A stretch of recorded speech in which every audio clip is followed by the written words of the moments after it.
தமிழர்களோட கலாச்சாரத்துல கை வைக்க கூடாது அப்படின்னு ரஜினிகாந்த் எச்சரிச்சிருக்காருங்க. தமிழகத்துல ஜல்லிக்கட்டு நடத்தணும் அப்படின்னு பலரும் போராடிட்டு வராங்க. இந்த நிலையில தமிழர்களோட கலாச்சாரத்துல கை வச்சா நாங்க சும்மா இருக்க மாட்டோம் அப்படின்னு ரஜினிகாந்த் எச்சரிச்சிருக்காரு. ஜல்லிக்கட்டுக்கு பர்மிஷன் கேட்டு மதுரை ஆவணியாபுரத்துல இன்னைக்கு ஒரு பேரணி நடந்தது. அதுல வழக்கம் போல பீட்டா மற்றும் மத்திய அரசை கண்டிச்சு கோஷங்கள் எழுப்பப்பட்டுச்சுங்க. அதே சமயம் சந்தன தேவன் படத்துக்காக நடிகர் ஆர்யா, இசையமைப்பாளர் யுவன் சங்கர் ராஜா மற்றும் இயக்குனர் அமீர் கௌதமன் போன்றவங்க அந்த போராட்டத்துல கலந்துகிட்டாங்க.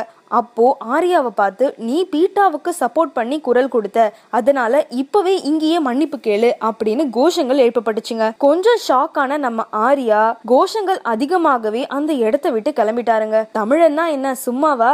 இந்த வீடியோ உங்களுக்கு பிடிச்சிருந்தா லைக் பண்ணுங்க, மறக்காம ஷேர் பண்ணுங்க, நம்ம சேனலுக்கு சப்ஸ்கிரைப் பண்ணுங்க.